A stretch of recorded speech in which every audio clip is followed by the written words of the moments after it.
10th number linear pair. Linear pair क्या होता है? देखो लीनियर नाम से ही पता लगा, लीनियर का मतलब क्या होता है? लीनियर का मतलब क्या होता है? स्ट्रेट, बिल्कुल जो एक लाइन होता है स्ट्रेट लाइन, वो यानी यहाँ पर एक स्ट्रेट लाइन है, ठीक है। अब यहाँ पर जो है दो एंगल जब हम यहाँ बनाते हैं, ठीक है, यहाँ पर दो एंगल बनाते हैं, एक फर्स्ट एंगल ये हो गया, सेकंड एंगल ये।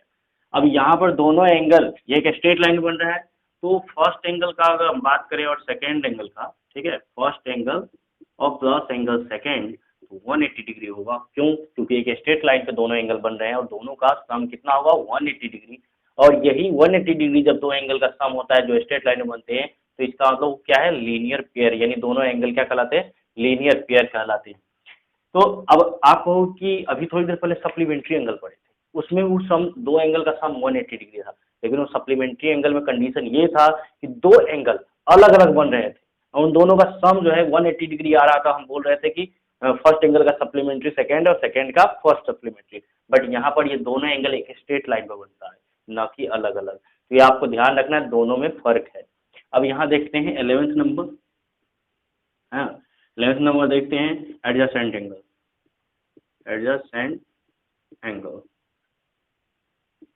इस एंगल में क्या होता है? ये भी एंगल इसी की तरह बनता है, बट क्या है, सपोज करिए ये एंगल है, ठीक है, इसमें जो है एक कॉमन रे अगर हो जाएगा और यहाँ दो एंगल बनेंगे, फर्स्ट एंगल मान लो ये, सेकंड एंगल ये। अब इन दोनों फर्स्ट और सेकंड एंगल के बीच में एक कॉमन क्या हो जाएगा? रे होगा। जब कॉमन रे दो एंगल के बीच में होता है, हाँ, कॉमन रे दो एंगल के बीच में होता है, तो दोनों एंगल आपस में क्या कहलाते हैं? एडजेसेंट एंगल कहलाते हैं। यहाँ पर लिखेंगे angle first and angle second, हाँ, आर adjacent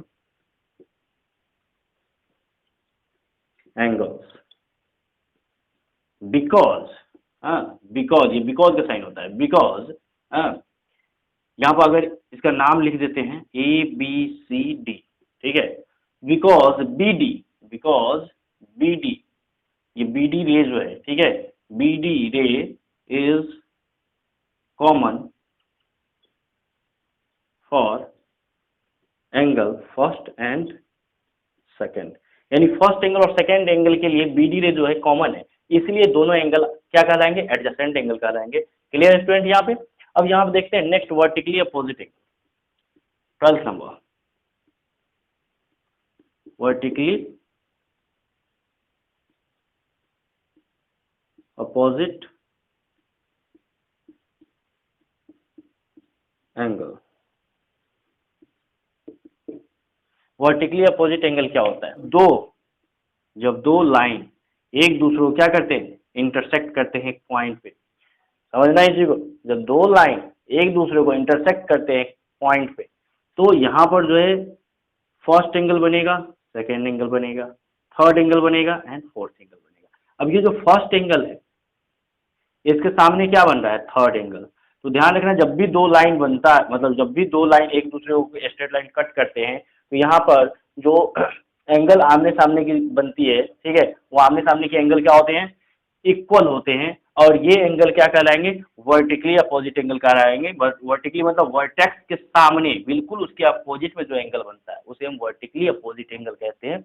अब यहाँ इसके अपोजिट में ये बन रहा है कि इक्वल होंगे, एंड एंगल सेकेंड जो है एंगल फोर्थ के इक्वल होगा, क्योंकि इस सेकेंड एंगल के अपोजिट, वर्टेक्स के अपोजिट क्या बन रहा है? फोर्थ एंगल बन रहा है, इसलिए वर्टिकली अपोजिट एंगल इसे बोलेंगे सेकेंड का वर्टिकली अपोजिट। तो ये इसका वर्टिकली अपोजिट एंगल है, हाँ, और ये आपस में वर्टिकली अपोजिट एंगल है, तो ये यहाँ लिख देंगे वर्टिकली अपोजिट एंगल्स। ठीक है स्टूडेंट? तो यहाँ पर आपको ये समझ में आएगा वर्टिकली अपोजिट एंगल क्या होता है। जब आमने सामने की एंगल जो होती हैं, ठीक है, वर्टेक्स के आमने सामने के जो एंगल होते हैं अपोजिट साइड में, वो दोनों एंगल इक्वल होते हैं आपस में, और ये वर्टिकली अपोजिट एंगल कहलाते हैं। ये दोनों आपस में वर्टिकली अपोजिट एंगल है। Clear student? अब नेक्स्ट देखते हैं एंगल्स बिटवीन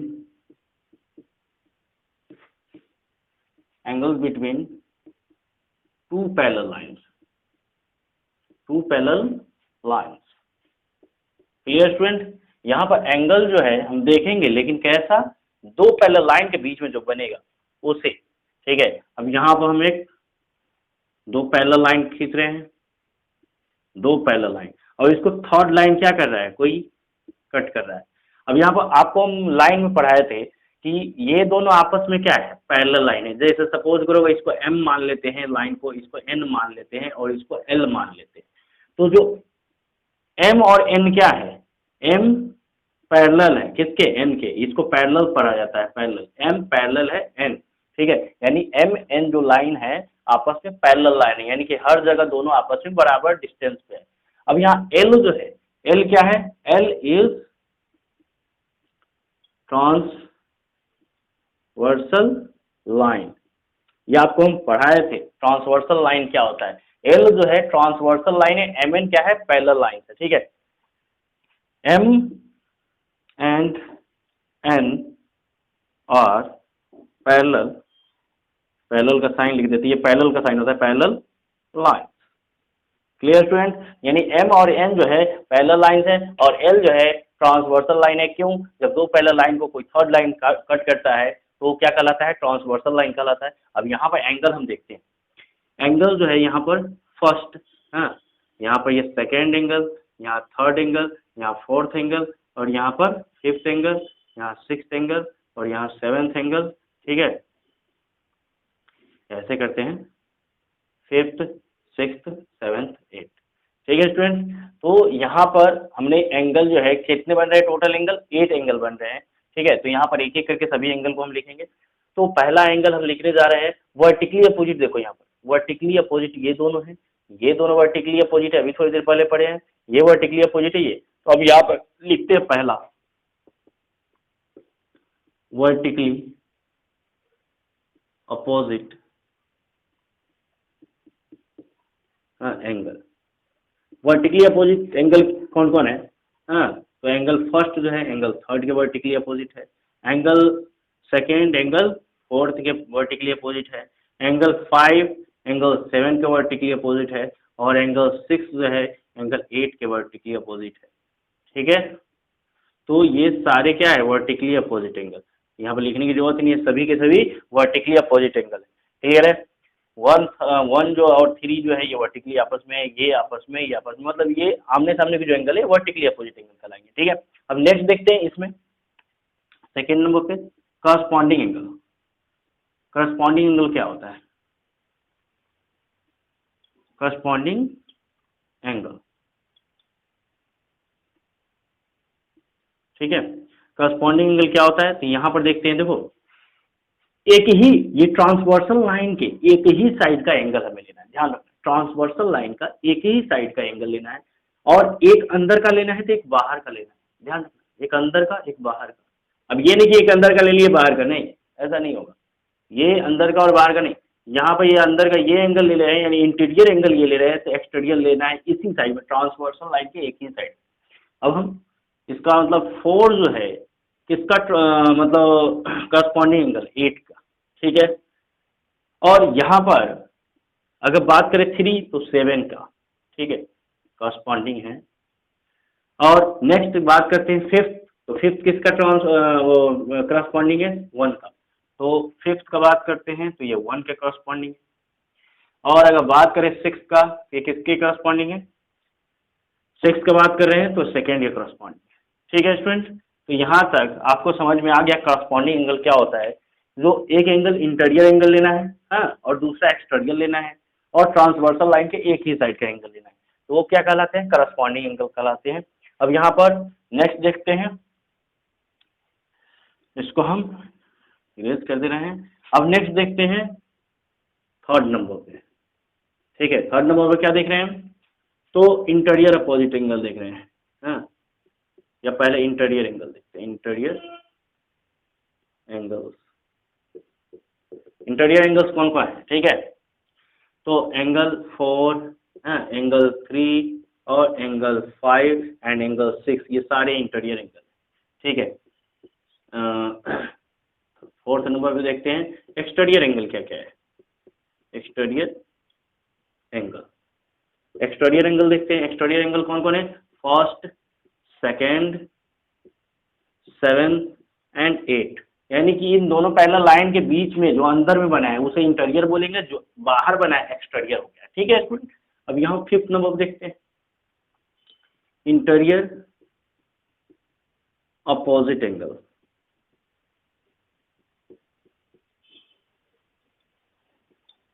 कभी कभी आपको ऐसा ही बोलेगा बुक में, इंटीरियर अल्टरनेट एंगल, हाँ अल्टरनेट इंटीरियर एंगल, तो ऐसा नहीं कि अल्टरनेट, अल्टरनेट का मतलब ये होता है अपोजिट यानी कि उल्टा, ठीक है। तो यहाँ अपोजिट एंगल देख रहे हैं, इंटीरियर अपोजिट क्या है, इंटीरियर अपोजिट ये दोनों आपस में, ठीक है। तो ध्यान रखना है इंटीरियर अपोजिट जो होता है आपस में इक्वल होता है, ठीक है।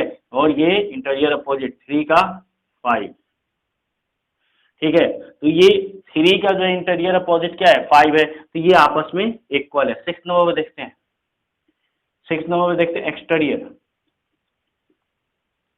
Exterior opposite, exterior opposite angle.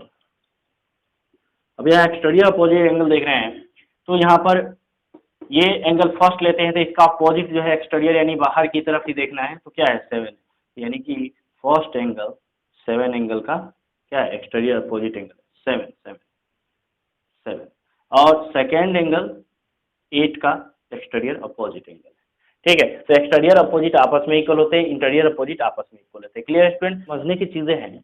और क्या चीज, तो एक चीज ध्यान रखना कि ट्रांसवर्सल लाइन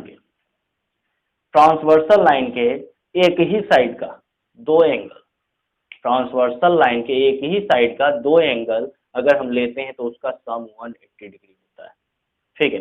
अब आप कहोगे एक ही में तो ये 4 है, ये 4 एंगल है, तो ध्यान रखना है लगातार दो एंगल, लगातार दो एंगल, ठीक है।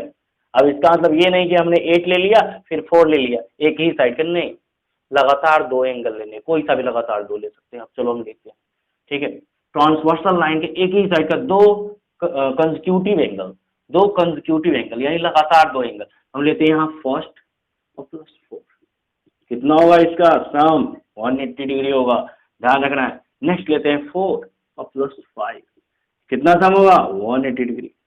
नेक्स्ट लेते हैं 5 प्लस एंगल 8, कितना होगा 180 डिग्री। इसका मतलब ये समझ गए कि ट्रांसवर्सल लाइन के एक ही साइड का अगर दो कंसेक्यूटिव एंगल लेते हैं, चाहे इधर से लें या इधर से लें, कहीं से भी दो कंसेक्यूटिव एंगल, ठीक है, दो कंसेक्यूटिव एंगल अगर लेते हैं तो उसका सम 180 डिग्री होगा। अगर इधर से लेते हैं तो बताओ क्या होगा, आप हाँ आपको पता पहले लग गया होगा कि कैसे होगा। Angle second plus angle third कितना होगा 180 डिग्री, ठीक है। या एंगल हम 3 और 6 को ऐड करें तो भी कितना होगा 180 डिग्री। और यहाँ पर अगर एंगल 6 और 7 की बात करें ये भी कितना होगा 180 डिग्री। इसका मतलब ये हो गया कि एक ही साइड के दो लगातार, मतलब ट्रांसवर्सल लाइन के एक ही साइड का दो लगातार एंगल का सम अगर करते हैं तो 180 डिग्री 100% आएगा, ठीक है। ये चीज आपको समझ में आ चुका है। नेक्स्ट आगे हम लोग देखेंगे ट्राइंगल, ठीक है। तो इसको आप नोट डाउन कर सकते हो, ठीक है।